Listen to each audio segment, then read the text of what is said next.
منگنی کے زمانے میں فون نہ دیں لڑکے لڑکیوں کو، اگر ہیں لڑکی کے پاس تو لے لیں، جوان بچیوں کو فون کی کیا ضرورت ہے،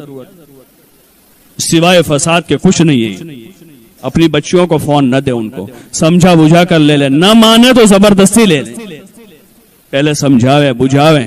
نہیں مانتے ہیں زبردستی ان سے لے لیں۔ بھائیوں سے میری گزارش ہے، ماؤں سے گزارش ہے، دادیوں نانیوں سے گزارش ہے کہ وہ اپنی بہنوں سے، اپنی بیٹیوں پوتیوں سے ان کے ہاتھ سے فون لے لیں، یہ سوائے ان کو فساد کے راستے پر لے جانے کے اور کچھ نہیں ہے۔ ان کو فون نہ دے، منگنی کر کے اپنے داماد کو فون نہ دے، اپنے گھر کے کسی کا نمبر سختی سے کہیں منگنی کرنے والوں سے کہ بھئی دیکھو منگنی ہوئی ہے، شادی نہیں ہے، آپ کی بیٹی ہمارے گھر نہیں آئے گی اور ہمارا بیٹا آپ کے گھر نہیں آئے گا، آپ کے یہاں شادی ہوگی تو مسجد میں شریک ہو جائے گا، آپ کے گھر نہیں آئے گا، عید کا دن ہوگا، منگنی کا دن ہوگا، آپ کے یہاں جنازہ ہوگا تو جنازے میں شریک ہو جائے گا وہ، اور آپ کے گھر جنازہ ہوگا تو ہماری بیٹی نہیں آئے گی، ہم آئیں گے تعزیت میں۔ جنازے کے پہ ہماری دادی بیمار ہے، آخری ان کا منہ دیکھنے کا ہے تو بہو کو لے جائے، پھر ان کی تمنا ادھور، ارے ان کی تمنا تو ابھی کلمے کی کراویں، ابھی تو کلمہ تلقین کرنے کا وقت ہے، بہو دکھانے کا وقت ہے یہ، تو اس لیے لے جا رہے ہیں۔ اور بہو دیکھنے کے لیے اب ان کے گھر کے لڑکے جمع ہوئے ہیں کہ ابھی آنے والی ہے وہ، اور لڑکے کے دوست جمع ہو رہے ہیں کہ اس کی بہو آ رہی ہے ابھی۔ بے حیائی کے تماشے ہیں سارے، اللہ کے واسطے اللہ سے ڈریں، حیا کریں۔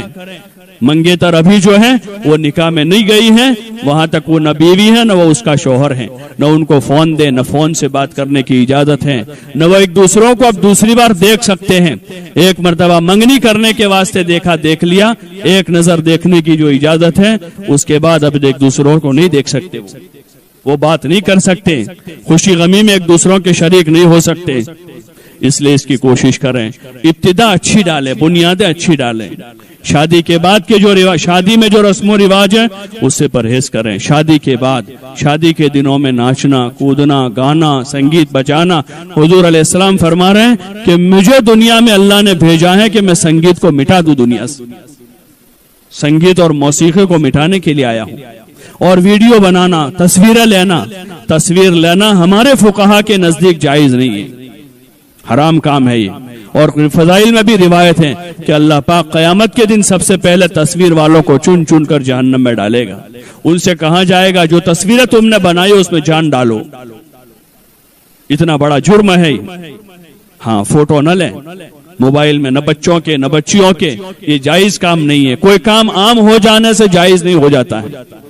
ویڈیو بنانا جائز نہیں ہے۔ اور یہ بے حیائی کی حد ہو گئی، بے حیائی کی حد ہو گئی کہ لڑکی رخصت ہو رہے رات میں 12 بجے اس کا ویڈیو بن رہا ہے، ذرا تو شرم کریں۔ آج سے 10 سال پہلے تک ہمارے یہاں کا عرف یہ تھا کہ رات میں 12 ساڑھے 12 بجے جب سب لوگ سو جاتے تھے، پورا محلہ سو جاتا تھا، جس بچی کو رخصت ہونا ہے اس کے گھر کے سب لوگ سو جاتے تھے، تو چپکے سے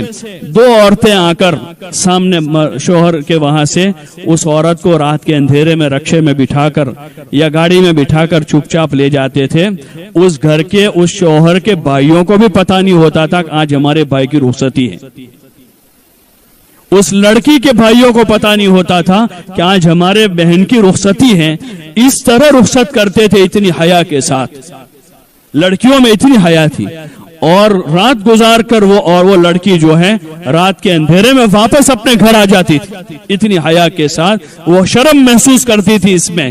کہ لوگوں کو پتہ چلے گا کہ آج اس کی رخصتی ہوئی ہے۔ اور اب یہ نظارہ دیکھنے مل رہے ہیں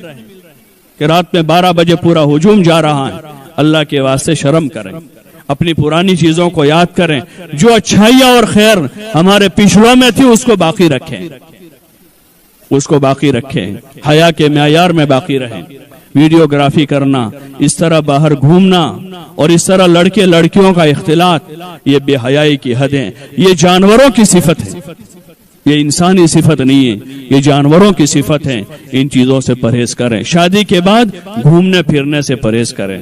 ہوٹلوں میں جانا، اپنے گھر میں اچھا پکا کے کھاویں، خود کھاویں، بچوں کو کھلاویں، تھوڑا زیادہ پکا کر پڑوسیوں کو کھلاویں، اور ہزاروں روپے ہوٹلوں میں برباد کرنے سے اپنے آپ کو بچاویں، گھر کے ماحول میں رہیں۔ اگر شومیاں بیوی جانا چاہتے ہیں رشتہ داروں میں جاویں، پھوپھی کا تعارف کراویں، خالہ کا تعارف کراویں، بہن کا تعارف کراویں، اپنے قریبی رشتہ داروں کا تعارف اس وجہ سے کراوے کہ ان سے صلہ رحمی ہے. ہماری بیوی ان کو پہچانے, یہ گھر آوے تو ان کا اکرام کرے, استقبال کریں, صلہ رحمی زندہ ہو, تعلقات بڑھیں. باقی ہوٹلوں میں گھومنا پھرنا, ادھر ادھر کے چکر کرنا, ان چیزوں سے اپنے آپ کو بچاویں. ہاں, نکاح کے موقع پر ہونے والی رسومات سے, نکاح پڑھ کے آ کر جب لڑکا آتا ہے اس کی ماں بہنیں راستے روک رہی ہے, یہ ساری چیزیں جاہلیت ہے. حضور علیہ السلام نے آ کر جاہلیت کو دنیا سے ختم کیا اور دنیا کو ایک نورانی طریقہ دیا, ایک نورانی طریقہ دیا جس میں نکاح ہو, خوشی ہو, غمی ہو, عید ہو, ان سارے موقع پر اللہ کی رحمتیں اتروانے کا راستہ دیا. اگر ہم اس کو حضور والے طریقے پر باقی رکھیں گے, اللہ کے حکم پر رکھیں گے, تو اللہ کی طرف سے رحمتیں اترے گی, اللہ کی طرف سے برکتیں آئے گی, اور حضور کے طریقے کے اتباع کی وجہ سے آپس میں محبتیں ہوگی, مودتیں ہوگی. صبر کا سبق لے کر بہو آئی ہے, محبت سے رہے گی, لڑائیاں نہیں کرے گی, وہ جھگڑے نہیں کرے گی. ماؤں سے گزارش ہے کہ بیٹیوں کو یہ سکھاویں کہ لڑنا نہیں ہے, جھگڑنا نہیں ہے, صبر کرنا ہے. کوئی تکلیف پڑ جاوے تو صبر کے ساتھ اللہ سے کہیں, شکایت نہ کرے اس کی. اپنے خاندان والوں کی بہو, اپنے ساس کی, اپنے خسر کی عزت کریں, اپنے شوہر کی عزت کریں, اس کو اپنے سر کا تاج سمجھیں, اس کی خدمت کریں, اس کے سامنے باندھی بن کے رہیں. یہ وصیت نصیحت ہے اس کے ساتھ ہو تاکہ ان کی زندگیاں سازگار ہو. انشاءاللہ اگر ان رسوم و رواج کو ختم کر کے سنت والی زندگیوں کو گھروں میں, خاندانوں میں, اپنے نکاحوں میں خوشی غمی میں لانے کی کوشش کریں گے تو اللہ کی ذات سے امید ہے انشاءاللہ ہمارے گھر جنت بن جائیں گے, تو گھروں میں عافیت آ جائے گی اور ہم لوگوں کے لیے مثال بنیں گے. ابھی تک بھی اللہ کا فضل ہے کہ پرانی کچھ ہماری قوم کی قربانیاں اور کچھ ان صفتوں کی وجہ سے آج بھی دنیا بھر میں جاتے لوگ یاد کرتے ہیں, ان صفتوں سے یاد کرتے ہیں کہ ہم آپ کے یہاں آئے تھے تو ہم نے یہ دیکھا, آپ کے یہاں یہ خوبی دیکھی, آپ کے یہاں یہ خوبی دیکھی, آپ کے یہاں کے لوگوں نے ایسی خدمت کی, آپ کے یہاں ایسے اجتماعات ہوئے, آپ کے ہاں ایسے تعلیم کا, ایسے مکاتب کا ماحول ہے. یہ اللہ کا فضل ہے, اس کو باقی رکھیں, لوگوں کے اس حسن زن کو باقی رکھیں.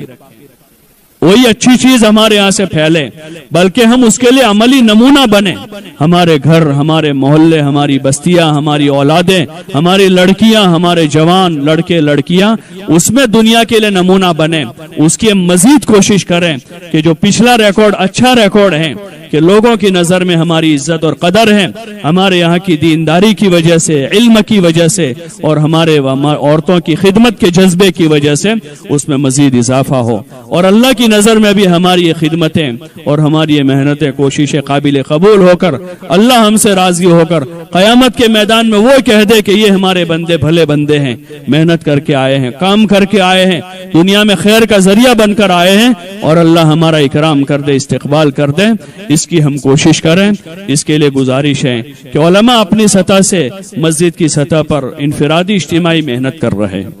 لیکن یہ صرف مردوں کا کام نہیں ہے. جب تک عورتیں اس محنت میں شریک نہیں ہوگی وہاں تک یہ چیز قابو میں نہیں آئے گی. اس لیے آپ ماں بہنوں سے ہماری گزارش ہے